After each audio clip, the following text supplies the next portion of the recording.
በዛሬው ምድብ ችሎት የአቶ ሽፈራው መንግስቱና ወይዘሮ ርብቃ ሲሳይ የፍቺ ጥያቄ የመጨረሻ ውሳኔ እናሳውቃለን። በመሆኑም ወይዘሮ ርብቃ ባመለከቱት መሰረት ከባለቤታቸው ከአቶ ሽፈራው ጋር ባለቤታቸው ባመጣው ልማድ ምክንያት አብረው መኖር እንደማይችሉ በማመልከታቸው የተነሳ ፍርድ ቤቱ አቤቱታውን ከሰማ ቀን ጀምሮ መፍትሄ ሊሆናቸው ይችላል የሚባሉ መንገዶችን ቢያከናውንም መፍትሄ ሊገኝ ባለመቻሉ ፍርድ ቤቱ ፍቺው እንዲጸድቅ ወስኗል። በመሆኑም ዛሬ ጥር 30 2015 ዓ.ም በዋለው ችሎት አቶ ሽፈራው መንግስቱና ወይዘሮ ርብቃ ሲሳይ በፍቺ እንዲለያዩ ወስኗል። የንብረት ክፍፍሉ በባለሙያ እንዲታይ ብሎም የልጆቹ የባለቤትነት መብቱ በሌላ ቀነ ቀጠሮ የሚወሰን ይሆናል። ተለዋጭ ቀጠሮ ለየካቲት 10 2015 ዓ.ም ተወስኗል።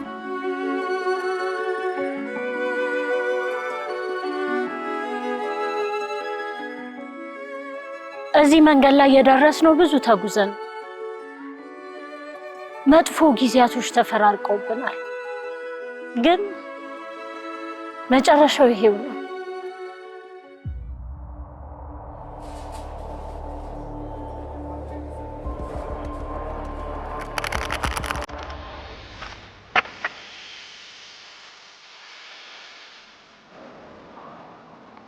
ሽፈራው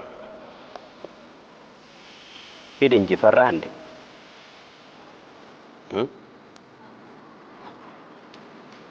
ሽፈራው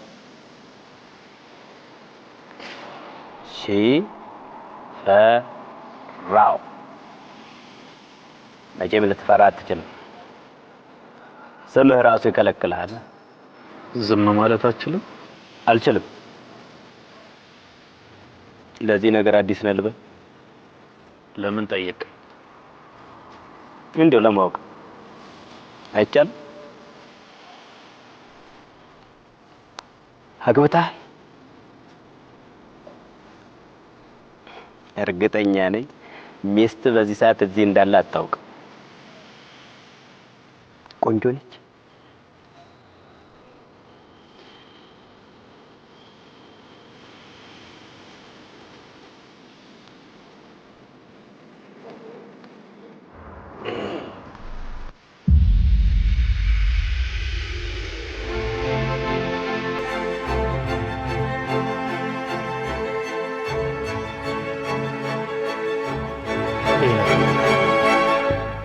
የቱ ነገር? ቁማሩ ነው። ኖ ሽፈራው፣ ለምን ሲባል? አንደኛ ጥሩዬ ከሰማች ጥሩ አይመጣም። በዛ ላይ ካርታ እድል ነው። ደግሞ በጣም እየተላመድኩት ነው። ሪስክ አለው። ተደው ኖ ሪስክ ኖ ስቶሪ ስትለኝ ነበር እኮ አንተ አልነበርክም እንዴ? እሱ ለቢዝነስ ነው። ታዲያ ይሄ ምንድን ነው? ኢትስ ቢዝነስ ሽፌ። ካርታ እድል ነው። ኮዝ ኤንድ ኢፌክት የለውም። ኖ ሽፌ ተሳስተሃል። ካርታ ሳይንስ ነው። ሁሉም ሰው የራሱ የሆነ የመጫወቻ ሜትድ አለው። ለዛም ነው የምወደው። ይኸውልህ ትንሽ መንገዶችን ካወቅህ ትርፋማ ትሆናለህ። ሳይንሱን ከተረዳ ደግሞ ጥይትህ ትክክለኛውን ቦታ ላይ ያርፋል ማለት ነው። ታሪከኛ ነህ። እውነቴን እኮ ነው። ለምሳሌ አንዳንድ ሰው ካርታ ሲጫወት በጣም ዝም ብሎ ነው፣ ቀና ብሎ እንኳን እኮ አያይ። ብዙ ጊዜ ተጨንቆ የሚጫወት ሰው ብዙ ጊዜ ይሸነፋል። አንዳንዱ ደግሞ ምን የመሰለች ቆንጆ ሴት ይዞ ይመጣል። አንተ አይነህን እሷ ላይ ስታንከራትት እሱ በጎን በኩል ይዘጋል። ይሄ እኮ ማታለል ነው። አለመታለል ነው።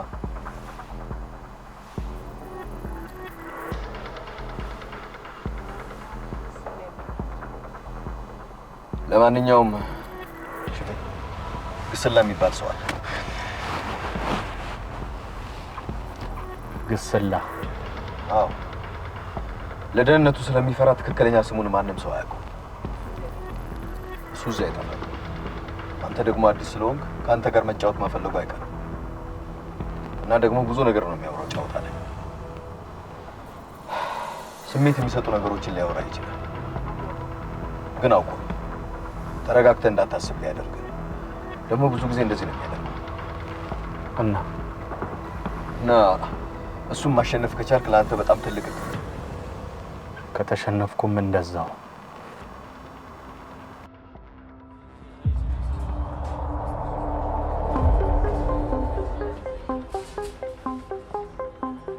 ለምን ስምን አትነግረንም? ትክክለኛ ስም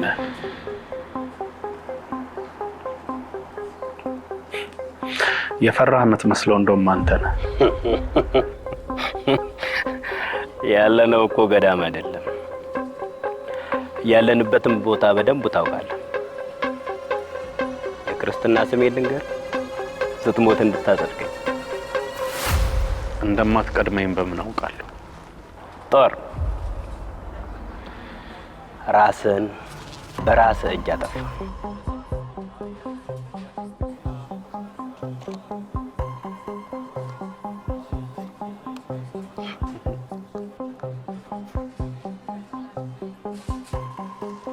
የተወረወረ ጦር ሁሉ አይገልም። ልብ ያስፈልጋል።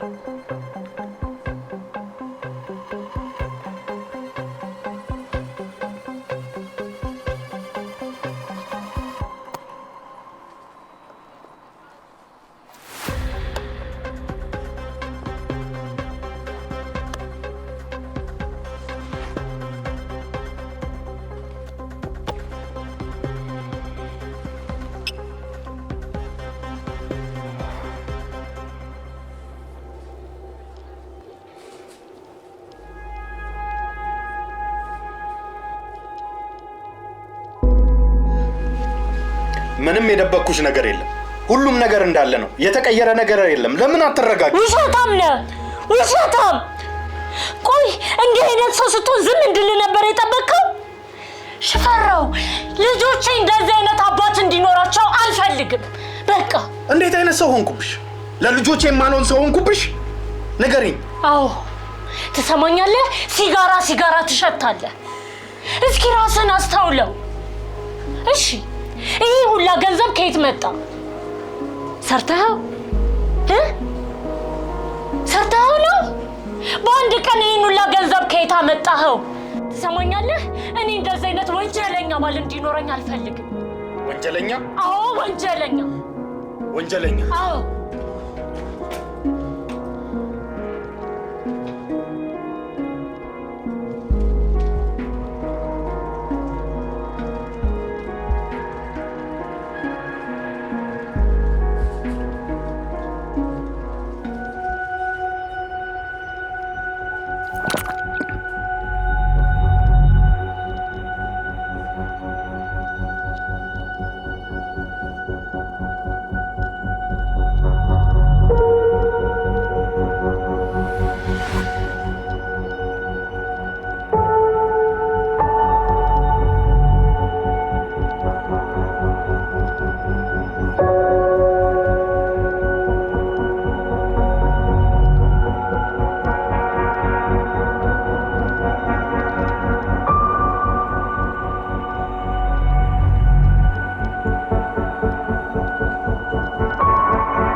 ያዝ። ማን?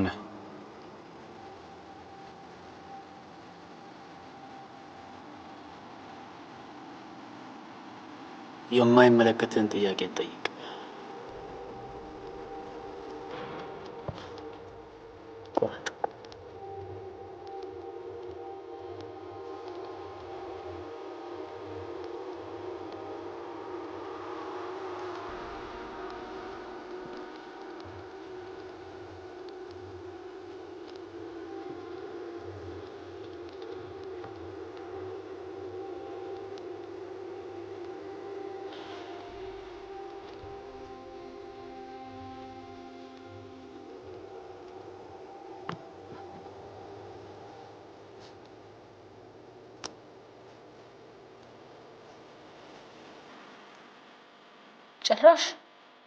ጭራሽ በቤተሰቤ ልትቋመር፣ ጭራሽ በቤተሰቤ ልትጫወት ነው።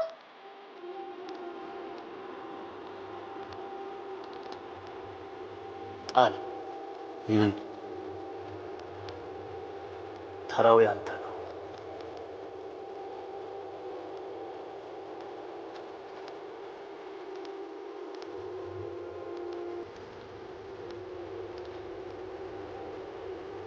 አባ በእኔ ተጫወት፣ ከማማ ጋር እንዳትጣላ። ደግሞ ከማማ ጋር ስትጣላ ምጣ ታለቅሳለች። አባ በእኔ ተጫወት፣ እኔ ግን አላለቅስም።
አቶ ሽፈራው የንብረት ክፍፍሉን በተመለከተ የግድ ከሷና ከጠበቃዋ ጋር መነጋገር አለብን።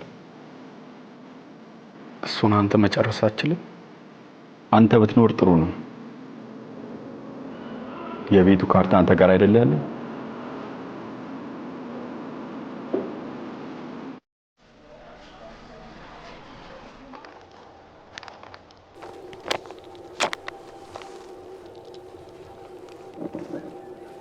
ሰው በትንሹ ሲበላኝ ደስ አይለኝ፣ በትልቁ ነው የምመልስላቸው።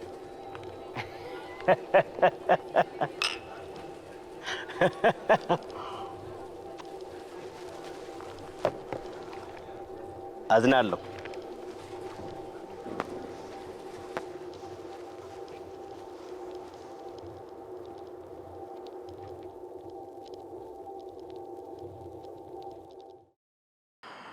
ቁማር ትክክል ነው፣ በጣም ከባድ ነገር ነው። ቁማርም አንዱ ሱስ የሚሆንበት ሁኔታ ነው ያለው።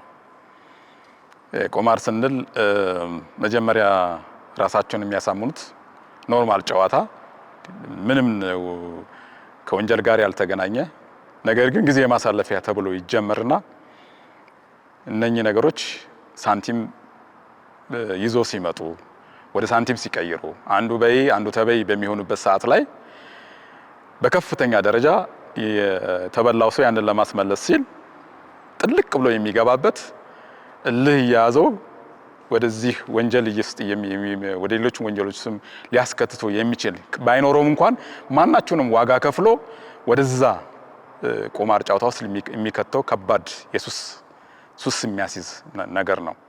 ድሮ የማውቀው ሽፈራው አይደለም። ከሚስቱ ጋር ሆነን በሽማግሌ ልናናገረው ቀጥረ ነው። እሱ ግን ቁማር ቤት ነበረ። ሁሉም የተቀየረው ሽማግሌዎቹ በድጋሚ ከፍርድ ቤት ሲላኩ ነው። እስከዛ ድረስ አልነቃም ነበረ። እንዴት አስቻለ? በቤት መጫወት እንዴት አስቻለ? ቤታችን ማለት እኮ ታሪካችን ነበር። ያን ሁሉ ታሪክ አሳልፈ ሰጠ። እውነት አንተ ሽፌ ነህ?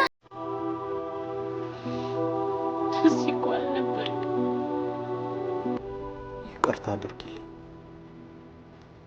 ቤታችን ማለት እኛ ነበርን። ያን ሁሉ ታሪክ በካርታ አሳልፈ ሰጠ። እኛን መለወጥ አስቻለ። መጀመሪያም ብዙ ነገር ነግሬህ ነበር። አንተ ከኔ ተለየኸው እኔን መደበቅ የጀመርክ ቀን። ታውቃለህ፣ ለረጅም ጊዜ ቤተሰቡ ጠበቃ ነበርኩኝና አንድም ቀን እዚህ ቤተሰብ ላይ በክፉ ጥብቅና ቆሜ አላውቅም። ይገርመኛል። የቤተሰቡ ፍቅርና ደስታ በጣም ነበር ደስ የሚል፣ በጣም ነበር የሚያስቀናው። አለ አይደል አንዳንዴ የቀን ጎዶሎ ልክ ሽፈራው ቁማር የጀመረበት ቀን ያህል ማለት ነው። ቁማር ማለት ታውቃለህ፣ ቁማር ማለት ራስን እንደማጥፋት ነው። ቀስ በቀስ ህይወት ላይ እጣ እንደመጣጣል ነው። ራስን ብቻ አይደለም የምታስይዘው። የብዙ ሰው ህይወት ያለው የያዝከው ካርታ እጅ ላይ ነው። በሌላው ከወጣቱም በተጨማሪ ትልልቆችም ደግሞ ገብተውበት እናገኛለን። እሱ ትንሽ ጠንከር ያለ የገንዘቡም የቁማሩም ሱሱም ከፍ ያለ የሚጫወቱበትም ገንዘብ በጣም ጫን ያለ ነገር ግን በጣም ጥብቅ በሆነ ቦታ ሌሎች ሰዎች በማያዩዋቸው ሁኔታ ውስጥ ሆነው ይህንን የሚጫወቱ እርስ በርሳቸው የተለማመዱ ሰዎች ሌላ ጣልቃ ሶስተኛ ወገን ሳይገባ ለማንኛውም ክፍት ሳይሆን ለተወሰኑ ሰዎች ክፍት አድርገው የሚጫወቱ ደግሞ አሉ። ይሄ በመጀመሪያ ለመዝናናት ይመስላል። ነገር ግን ህይወታቸውን በዚህ ጉዳይ ላይ በመብላትና በማባላት በሚያጫውቱት ደግሞ የተለየ ጥቅም ለማግኘት ሲባል በከተማችን ውስጥ እንደዚህ አይነቶችም ጨዋታዎች አሉ። ይቅርታ እንድታደርጊ እፈልጋለሁ።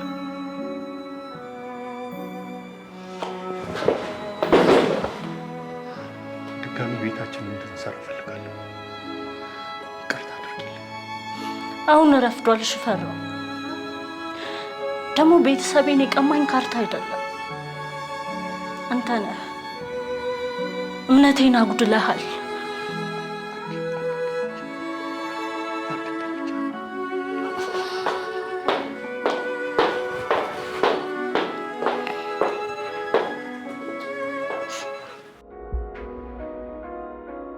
እውነት ለመናገር ይቅር ልለው እችል ነበር፣ ግን ቤታችን ቁማር እንደተበላ ሳውቅ መመለስ አልፈለኩ። ሽፈራው እንደዚህ አይነት ሰው አልነበረም። ዋሌን ካርታ ቀምቶኛል። ቁማር ከጀመረ በኋላ ራሱን መሆን አልቻለም። ሌላ የማላውቀው ሰው ነው የሆነው። እድሜ ልኬን ስጸጸት እንድኖር ፈርዶብኛል። ቁማር ቁጭ ብለህ ስትጫወት የሚያሳስብ የምትበላው ብር ብቻ አይደለም። ቁማር ቤት ውስጥ የሚታሰበው ብር ብቻ አይደለም። ክብር፣ እልህ፣ አሸናፊነት፣ እነዚህ ስሜቶች ሁሉ እየተፈራረቁብህ እንድትከርም ያደርገዋል። ይሄን ሁሉ አንተ እንደ ሽፈራው ቤተሰብህን እንድታጣ ሲያደርግህ በጣም ነው የሚከብደው።